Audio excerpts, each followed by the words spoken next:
মেয়েদের জীবন কি অদ্ভুত, তাই না? বাবার বাড়ি এক রকমের, শ্বশুর বাড়ি এক রকমের। বাবার বাড়ি নিজের মন মতন থাকা যায়, নিজের ইচ্ছা মতন থাকা যায়। শ্বশুর বাড়িতে আর কি সে নিজের ইচ্ছা মতন থাকা যায়। বিয়ে হয়ে গেলে একটা মেয়ের পর স্বাধীনতা নিয়ে থাকতেই হয়। আন্টি এখানে রান্না করতেছিল, আমি আন্টি এখানে রান্না দেখে একটু ভিডিও নিলাম। এখানে ছাদে গেলাম, তারপরে ছাদে যেয়ে দেখতেছি প্রচুর আম গাছে ফুল হয়েছে আর কি। এখানে একটা খেজুর গাছ আমার শ্বশুর লাগিয়েছে গাছগুলো। আর এখানে আমড়া গাছটা পাতা নেই, কিন্তু আমড়া ঝুলতেছে গাছে, দেখতে সুন্দর লাগতেছে। টমেটো গাছ আইসা দেখি প্রচুর পরিমাণ টমেটো হয়েছে। পরে আমি পাকা টমেটোগুলো দেখে তুলে নিলাম এখান থেকে কয়েকটা।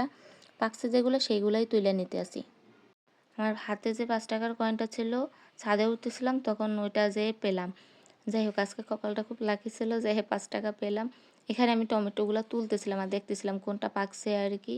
পরে একটু পেয়ারা গাছটা দেখলাম, পেয়ারা গাছটা দেখে প্রচুর পরিমাণ পেয়ারা হয়েছে, যে পেয়ারাগুলো ঝুলতেছে। প্রচুর মিষ্টি পেয়ারা, এত মিষ্টি যা বলার বাহিরে পেয়ারাগুলো। পরে আমি এখন থেকে টমেটো ছেড়ে হাতে সেই টমেটোগুলাই রয়ে গেছে আর কি। আজকে প্রচুর শীত পড়ছিল, আমি একটু ছাদে বসে আর কি রোদ খাচ্ছিলাম। পরে একটু ঘুরে ঘুরে চারপাশটা দেখলাম আর কি। ননদের সাথে হাঁটতেছিলাম আর কথা বলতেছিলাম আর দুষ্টামি করতেছিলাম বসে বসে। ও ক্যামেরার পেছনে আসছে আর কি, সামনে আসবে না।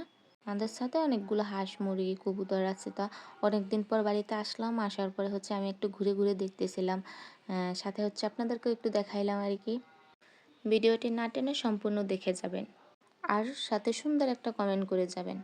আমি এখানে হাঁটতেছিলাম আর দেখতেছিলাম কবুতরগুলো এখানে উঠতেছিল। পরে ওদেরকে একটু খাবার দিলাম, খাবার টাবার দিয়ে ওখান থেকে সাথে মুরগির ওখানে গেলাম। মুরগির ওখানে যাই দেখতেছিলাম যে মুরগিগুলো কী করতেছিল। পরে ওদেরকে একটু খাবার টাবার দিলাম। পরে আমি ওখানে গেলাম, যাওয়ার পরে একটা ডিম পেলাম, নিয়ে আসলাম আর কি নিচের দিকে। ওদের সাথে অনেক দিন পর দেখা হইলো, একটু দুষ্টামি করলাম, দুষ্টামি করে পরে আমি অন্য সাইডে আসলাম। এসে পরে দেখতেছিলাম ওই যে হাঁসটা আমাদের দেখে আর কি বারবার আসতেছিল আমার কাছে। পরে ওরে আমি একটুবার খাবার টাবার দিয়ে টিয়ে তারপর ওর সাথে একটু দুষ্টামি শুরু করলাম। দুষ্টামি করে টোরে তারপরে এখান থেকে চলে আসলাম আর কি।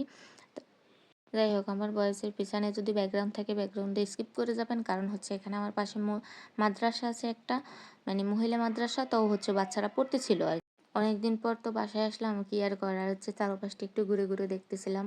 অনেকদিন বাসায় আসা ছিল না, জামাইয়ের ওইভাবে ছুটি ছিল না, আসাও হচ্ছিল না।